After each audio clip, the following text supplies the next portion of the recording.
Buonasera a tutti. Good evening and welcome to the Italian Radio Hour. Io sono Viviana and I would like to welcome back our regular listeners and also welcome any new listeners. Also be sure to like us on Instagram and Facebook at Italian Radio Hour and subscribe to our YouTube channel to catch up on any past video interviews. Vorrei dare il benvenuto ai nostri ascoltatori da tutto il mondo. Grazie per essere con noi anche oggi mentre continuiamo il nostro viaggio per l'Italia e la cultura italiana. Today, I'm very honored to actually talk in details about Rome's stunning food museum and library, the Garum, Biblioteca e Museo della Cucina. And in order to have this insightful conversation, I have with me the Garum's director, Matteo Ghirighini. But stay tuned, don't go away. Prima pubblicità. Parli italiano? Do you want to learn and improve or master your Italian? Istituto Mondo Italiano can help. Located in the heart of Regent Square, Mondo Italiano offers small group classes and one-on-one private tutoring, in person or online, to help you learn Italian in no time. Visit us online at istitutomondoitaliano.org. Buonasera Matteo, benvenuto al programma. Buonasera, grazie mille. I had to get you on the program for two reasons. First, because the Garum is indeed maybe a hidden jewel for some people that are visiting Rome maybe for the first time or the second time and the third time. But also because there is going to be an upcoming exhibit April 5th and the 7th. So this interview had to be recorded in a timely fashion. Allora, Matteo, iniziamo un attimo con da dove e come nasce il Garum, questo biblioteca e museo della cucina. So let's start from the very beginning and how the museum was created. The museum has been founded 4 years ago. Just before the pandemic, and has been established just between the Circo Massimo and Colosseum. Okay, so this is actually a very unique spot that the museum takes place. It seems to be an interesting, the Lupercal. So can you tell us what we associated with it? Why such a special little spot? Well, the Lupercale is considering the Roman mythology as a source, is the mythical place in which the she-wolf freed Romolo and Remo, the founders of Rome. Okay, so the la lupa con I gemellini, and then there was also the first Christian church of the ancient Urbe in the convent of Santa Anastasia that is located on there as well. So but Santa Anastasia is still there. The she-wolf not anymore. Not anymore. So when people come to the museum, how many floors and what are we going to see in the museum? And I'm going to start sharing some pictures because even the website is extremely useful to walk around, so to speak, the museum. Yeah, the website is full of information, so you can find a lot of information about, especially about the books. So the museum is divided into 2 floors. Ground floor, where is exhibited the kitchen tools collection, with items departing from Renaissance through to arrive to the 20th century. But the core, the art of the museum is the first floor, where the visitor is surrounded by the 120 most important books in the history of cuisine and gastronomy. And starting from the first printed cookery book that is Yeah. the platina, printed in 1480, and through the Scappi opera. Scappi was the chef of the popes, and Renaissance books, Baroque books, 18th century, 19th century, and 20th century books. Okay, so let's actually go back, because I'm displaying now some of the items that I believe people will see as they come into the museum, if I remember correctly during my visit. And Yeah. maybe one thing before we start to describe some of maybe the objects, who is the person that is behind the creation of this museum? The founder of the museum is Rossano Boscolo. That is a very famous Italian chef and teacher of cuisine and pastry. And the museum contains the collection gathered by Rossano Boscolo in 40 years of collecting. Which I found them to be, for a visual impact, extremely interesting, because all these artifacts, and eventually also we will talk about the exhibit on the menus.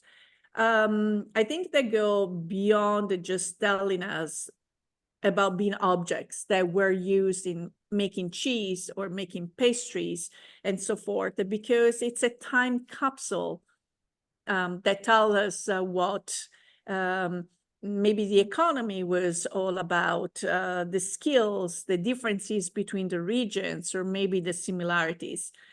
So the aim of the museum is to make people understand that the cuisine at the end of the day is the summarize of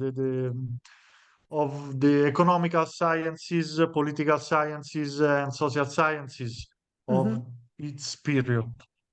So studying also the kitchen tools, we may understand political, economical, and social issues. Indeed. So, and also we will, I will move into the library as well.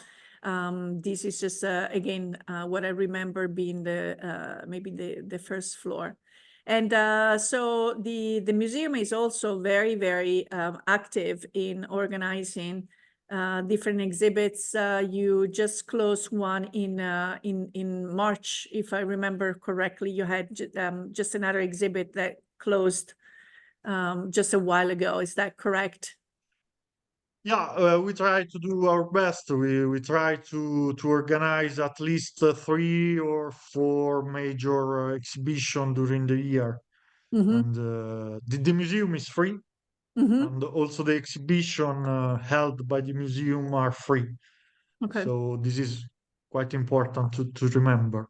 It is indeed. And should people just come to the museum or contact the museum first to see? The museum is about the usually hours? open during the weekend, so on Sundays and Saturdays, and during the week by appointment. So you Okay. can call and fix an appointment. Sure. And if I remember correctly, by looking at the events page, people can come and enjoy also more the tour of the museum with some other experiences around it, maybe an aperitivo or something else. Yeah, we can arrange a guided tour of the museum, and during the guided tour, you can taste some of the first recipes that are published in the books of our exhibition. So, for example, you can taste the first supplì. So the first recipe of a supplì is inside a book printed in 1832. And you can taste the first tomato sauce that has been written in 1692, and so on. but we organize this kind of events only for groups. Sure, sure, absolutely, absolutely. So obviously, by having such a collection of like over 130 culinary texts, rare, obviously, from the 1517 with edition of Bartolomeo Sacchi's the Onesta Voluptate, to then also the futuristic cookbook and so forth. Now that, I mean, in the last few years, and I have to say probably also during COVID, a lot of people turn into cooking, and also how food is no longer something to nourish yourself, your body, and your soul, but it has become big business. And sometimes, I personally can kind of feel when it's when people have researched the recipes, the traditions, and so forth. So I would say that your museum is the mecca for anyone, whether it's a home cook that developed their skills over time or professionals. There is not the equivalent to having one location and so much richness. So also consider that we have 120 books in exhibition, but then we have a reading room with 3,000 of cookery books. mhm. So you can come and study also a period, a chef, a recipe, and so on. So let me ask you, in your function of director, what is actually your rapport with sources of food-related materials? Was there, it's more the academic part of the job, or do you have a personal interest in Well, food and recipe? my interest is purely academic. Academic. And then I cook, Mhm. obviously, because I'm Italian, I cook. Then I have two little daughters, so I cook for them. But I don't use 19th century recipes or Renaissance recipes at all. Probably some of the ingredients would be either hard to find or maybe might not be as appealing. It's not a problem of ingredients. You can find more or less all the original ones. They still exist. The Mhm, problem is that the Renaissance cuisine was very complicated. mhm, So extremely rich, full of spices, and complicated. mhm. Yes.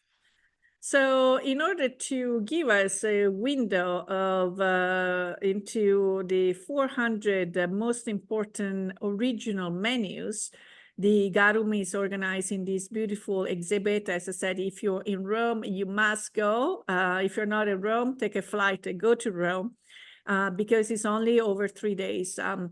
Friday, April the 5th through Sunday the 7th. Again, it's a free exhibit. And the title of the exhibit is, go ahead, Matteo, il titolo. Well, un mondo di menu. So Mhm, it's a world of menu, mhm. and is we are very proud of it, and because we have been able to cater all the most important menu collector all around the world, from all around the world. And we chosen a very different way to exhibit a menu. Mhm, Usually, a menu is exhibited because it's beauty, mm, for the graphic, and never for its importance. Uh, this exhibition is all about the historical moment testified by the menu. mhm, So the menu is just a medium that we use to tell a lot of stories about the history. mhm. So when you were talking about this is a collective effort in a way that obviously the exhibit is being put out by your museum, but there are some of names that we should be mentioning as far as some very important collectors and organizations and museums. Would you mind naming a few of the sources that have Yeah, provided sure. that news? Part of the exhibition has been organized using the menu of Maurizio Campiverdi's collection. Maurizio Campiverdi is probably the most important collector in the world of antique menus. And then we have also we are honored by the Presidenza della Repubblica, Mhm. and we prepared an entire part of the exhibition using the original menu by la Presidenza della Repubblica. That is Wow. the most important political Cannot go institution in any, Italy. yes, you cannot go any higher than Then that.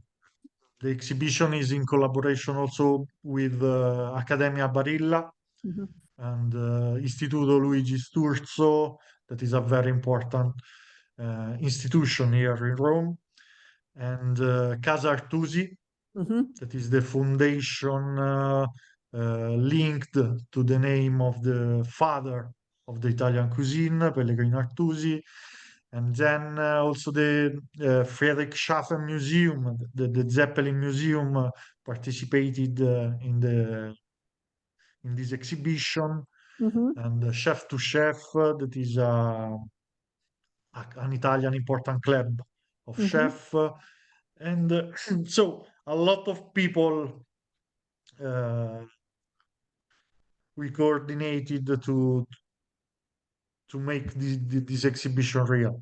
Yes. And so obviously, as you just said, the menus also represented a very important historical events and again, some social and political aspects of the country. If I can mention some of the events that will be whose menus will be in exhibit, and then maybe we will organize we'll talk about the different chapters.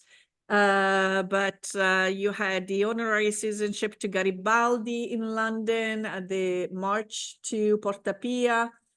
Then you have the two world wars up to after the Second World War, diplomatic relationships with President Cossiga, Mikhail Gorbachev, the fall of the Berlin Wall, the last few hours of the Titanic,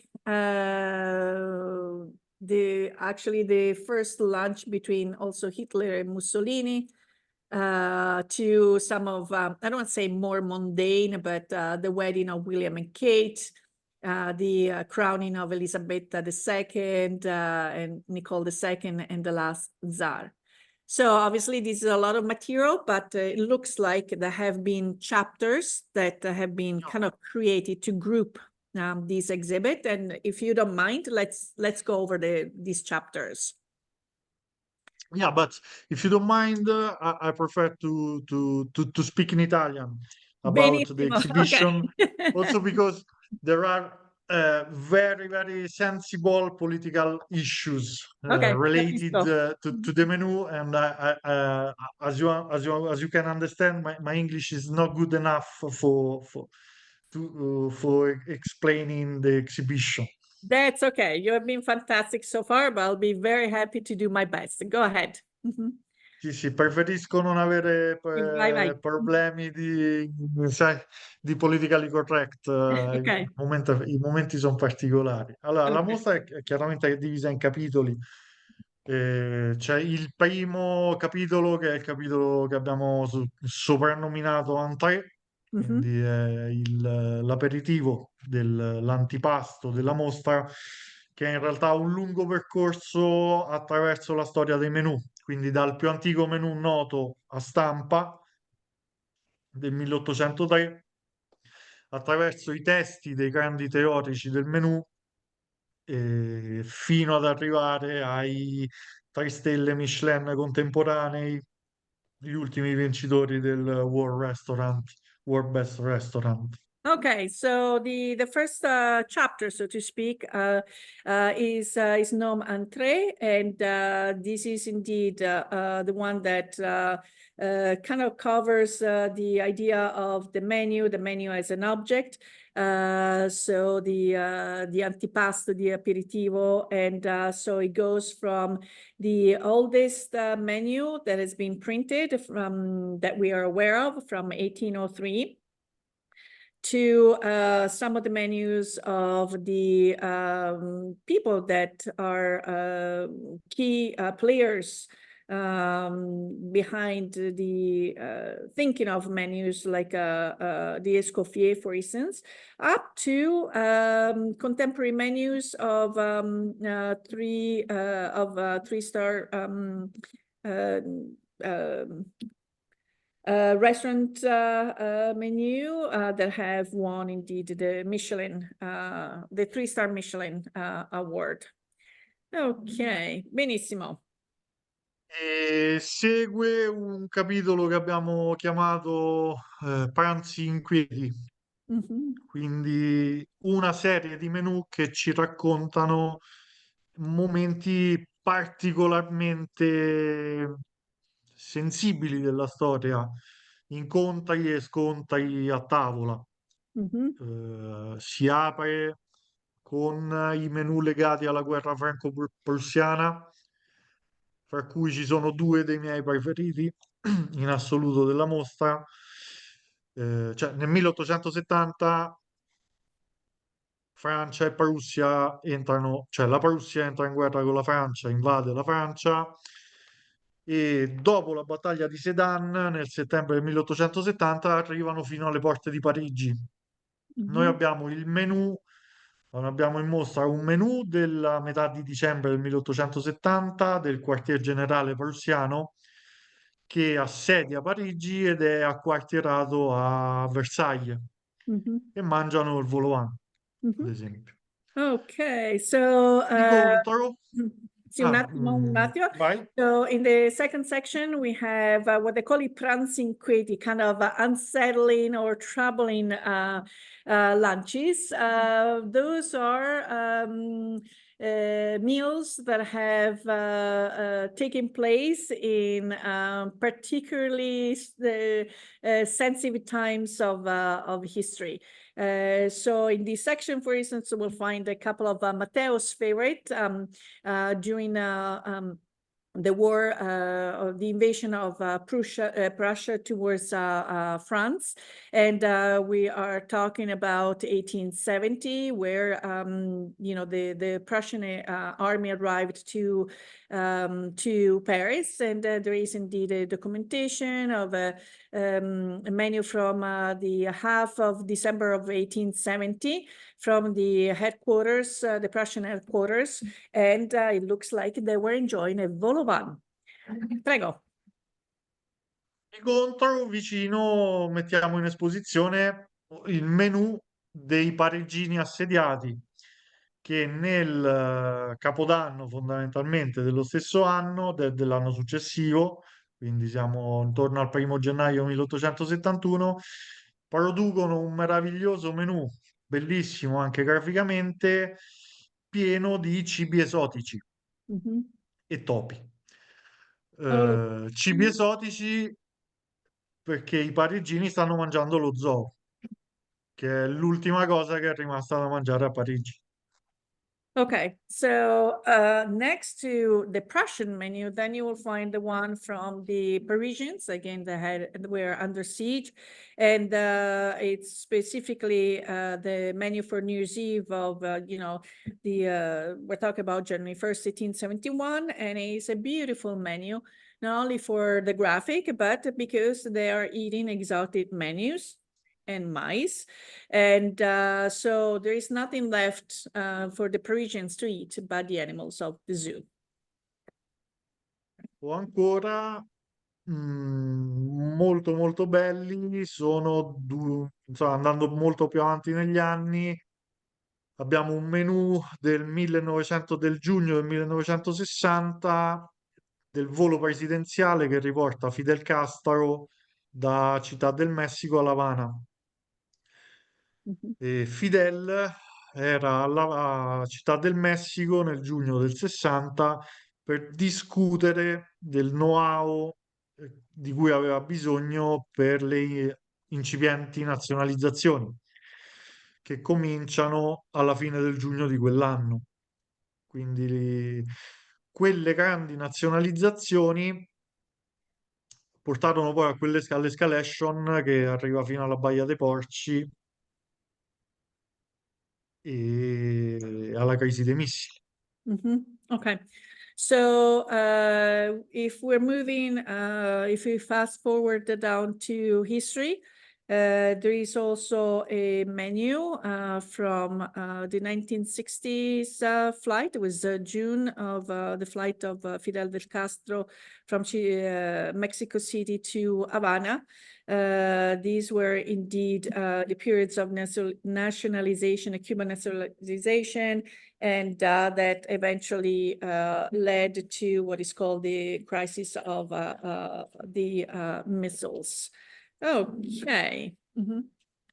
Nello stesso giorno, un giovane Kennedy, che non era ancora presidente ma era senatore, in Senato eh, pronunciava il famoso discorso dei 12 punti, quello che termina con il concetto che il mondo necessita un'America forte per mantenere la pace.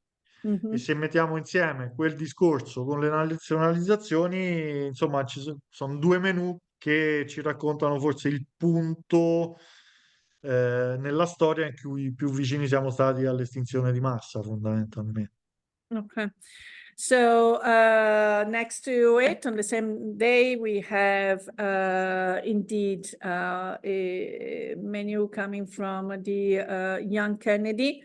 He's a senator, he's not a president yet. He's when we associated with the speech of the 12 points and the necessity of a strong USA for peace. And again, if we do compare the two realities, again, this is the time we got closest to extinction.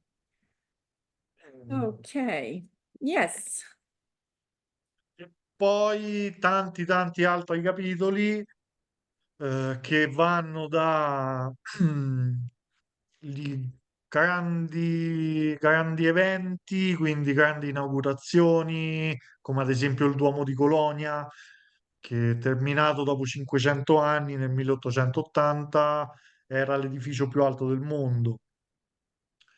E, cioè, per parlare di edifici più alti del mondo, ad esempio, il capitolo di Anni Inquieti termina con due menù del Windows of the World, che era il ristorante delle Torri Gemelle.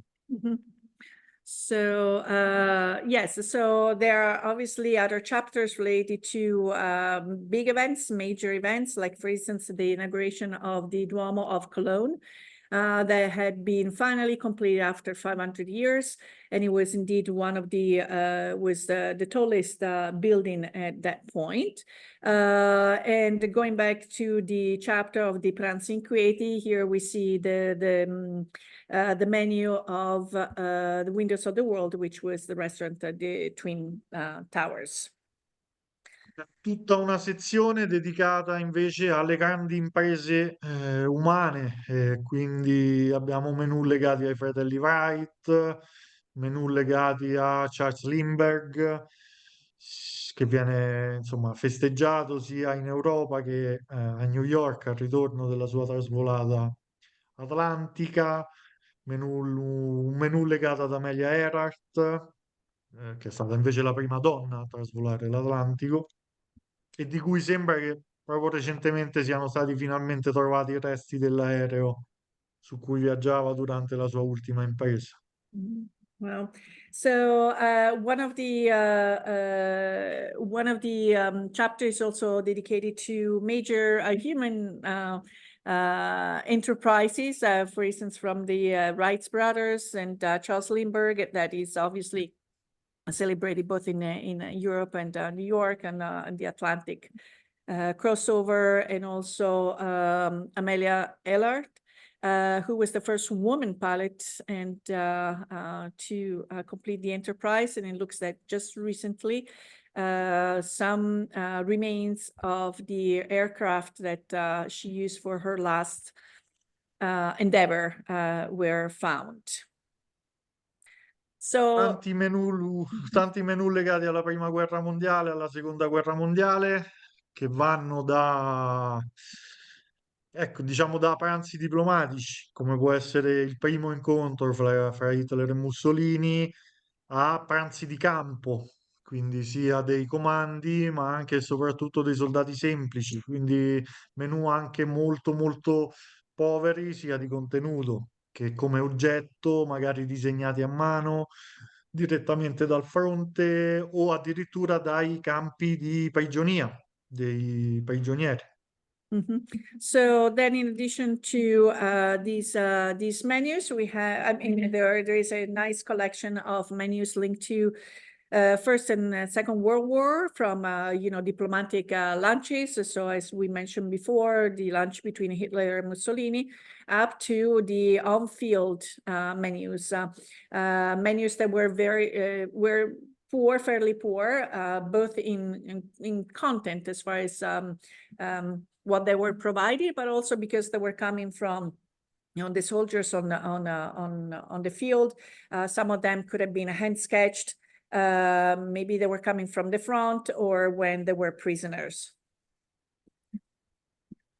E poi tanti menù legati ai Savoia, ovviamente, quindi al periodo del Regno d'Italia, con tutte le trasformazioni gastronomiche che testimoniano, non ultimo l'ingresso dell'italiano nel menù, che entra per editto reale nel 1907 a soppiantare il francese, perché non tutti lo sanno, ma fondamentalmente praticamente tutti i menù italiani fino più o meno agli anni 10 del Novecento erano in francese. Oh, okay. That's very interesting. So there are many menus linked to the Savoy family and the Kingdom of Italy, with all the different transformations, and also the entrance of the Italian language onto menus from by a ruling of 1907. Because not everyone might know, but the French language was indeed the ones using in menus before. Very interesting, very interesting. E poi balli a corte, ovviamente abbiamo detto il capitolo del Quirinale, quindi che ci racconta invece la storia presidenziale italiana, che è una storia molto recente in realtà, perché diciamo che comincia nel dopoguerra, nel secondo dopoguerra, e tanti capitoli dedicati invece a tipologie specifiche di menù, come quelli dei dinè parigini o dei grandi club anglosassoni come il Lotos Club o il Quaglinos. Okay, so then we see menus for big events like balls, and also we have mentioned before the history through the Quirinale, the history of the Italian presidents, which is indeed a more recent, that covers from the after the Second World War. And then there is also another chapter that focuses on the different typologies of menus, from the French dîner to the Lotus Club, the Anglo-Saxon Lotus Club, and the Pavillon. So really, there is a little bit of everything. And then people... Sì, ci sarà anche un capitolo dedicato ai menù dei club sportivi o degli sport in generale, con ad esempio i menù delle Olimpiadi di Londra del 1908 o quelli più interessanti, diciamo, politicamente del 1936 a Berlino. Okay, so then we have also menus of sports clubs and also the Olympic Games in London in 1908, and more importantly, the Berlin in 1936. How Il menù about... delle grandi expo, Sì.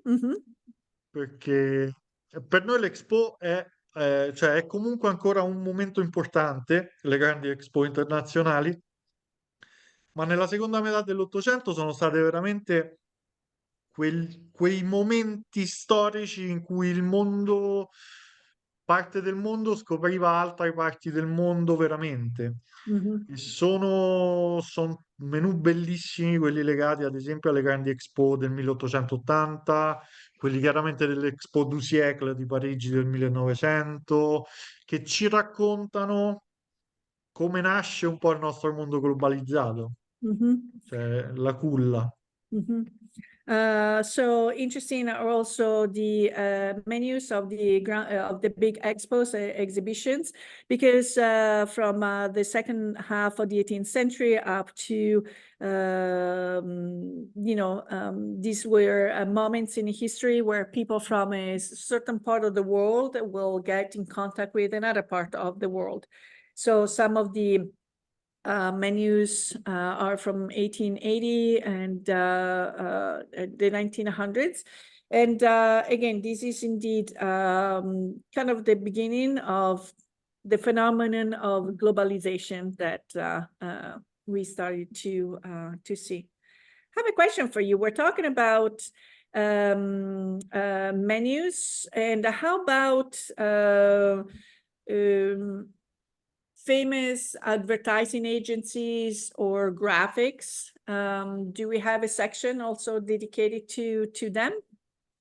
C'è una sezione dedicata alla pubblicità e alla grafica, ovviamente, dove ci sono i grandi menù Campari, piuttosto che i grandi menù della Liebig, della Mie Frère, che sono particolarmente piacevoli da vedere. Okay, so you say that the Campari menu will be in this section, and then you say Liebig, and then you mention another one. La Mie Frère was an importante, era un importante produttore Sì. francese degli anni French 20. E producer. la mostra si chiude con un capitolo tutti i frutti, dove abbiamo messo insieme quelli più striking, no? Well, definitely the name of this section kind of leads to some expectations. It would be a little unusual. So again, the last chapter, as you say, Dulcis in Fundo, is the section Tutti Frutti, where they have put together again, the materials that were like more striking, maybe for beauty or meaning. So I think, is this where we're going to find the Titanic by chance? Sì, il Titanic chiaramente è qua, ma sono qua anche dallo Scià di Persia a il menù del pranzo del giorno in cui Lady Di annunciò la sua prima gravidanza. Okay. So yes, this section will see the Titanic, but also when we have the incarnation of the Persian Tsar, and also when Lady Di announced that she was expecting her first E child. forse i menù più belli che siano mai stati realizzati, che sono quelli legati all'incoronazione di Nicola II, l'ultimo Romanov. Okay, so probably the most beautiful ones are the ones linked to the crowning of Nicola II, the last of the Romanov. Wonderful. Is there, so I would assume that after all this work, there is indeed also a book of the exhibit that will become available? Or a guide? We printed a huge catalog of the exhibition, 500 pages, and very large dimension. It's 20 per 30 centimeters, and it will be available just after the exhibition. Who are the people also that have contributed to this publication, or maybe the preface, that someone that needs to be acknowledged for the work on the publication?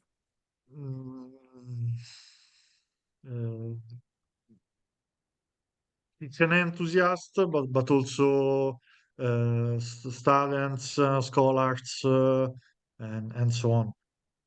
Wonderful. So I really appreciate you coming onto the program. Again, whether you are able to go the weekend of April the 5th or the 7th, but this is a museum that anyone should go, very close to Circo Massimo. You can't miss it. And you will be really amazed by the wealth of information you will be finding there. And it's free also. Any additional comments that you would like to share with our audience before we go into closing? Io spero quello che noi speriamo, anche perché la mostra dura soltanto 4 giorni. È stata una scelta che noi abbiamo fatto nell'idea di creare un progetto itinerante.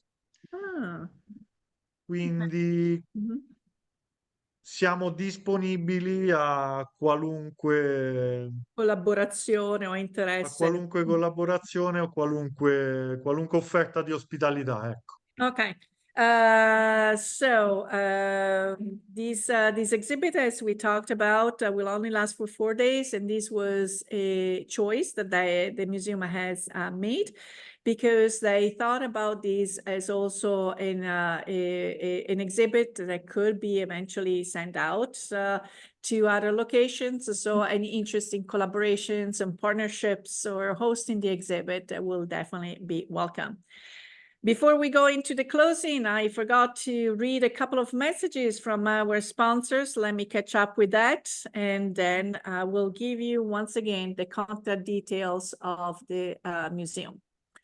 Applying for Italian citizenship? Need documents translation? Istituto Mondo Italiano provides certified translations and assistance services. Be sure to visit us at istitutomondoitaliano.org and schedule your free consultation. Un caffè, per favore. My first cup of coffee sets the tone for my entire day, and I get my coffee at La Prima Espresso. La Prima has been brewing Pittsburgh's best coffee for nearly 35 years. Try any of their in-house varieties of beans from all over the world at home, or come and enjoy an espresso or a cappuccino at any of their locations, where their friendly baristas and familiar faces will make you feel at home. Visit laprima.com to get La Prima Espresso coffee at your door. So once again, we want to mention this site, museodellacucina.com, or you can also put Garum. Actually, I forgot. Why don't we mention what Garum was? Okay, maybe we as Romans take it for granted, ma che cos'era il Garum? Garum was a Latin sauce. And, era un insaporitore per tutti i piatti. Ora non conosciamo esattamente la ricetta originale, ma sappiamo che se ne faceva largo uso. È più o meno una colatura di resti di pesce utilizzata al posto del sale, fondamentalmente. Okay, so as I said, we kind of should have started with the name of the museum, which is indeed, it was some type of sauce that was kind of obtained by the remains of the fish, the colatura, and there is, it was used to give flavor to many dishes. So we don't have the actual original recipe, but now that colatura di alici seems to be an omnipresent ingredient, you know, there's all this big trend about the colatura. Matteo, I want to thank you again for your availability and also wish you happy holidays and buona Pasqua. And I just made my very first pastiera. And now I have to go back onto your site to read the article about l'antica pastiera napolitana and compare some notes or learn about that's why I love the website. There is so much history. I like the use of the fork or just many things that makes Full of informations. Yes, So absolutely. happy Easter. Mine will be a working one because when you are very close to the beginning of an exhibition, you have to do a lot of things.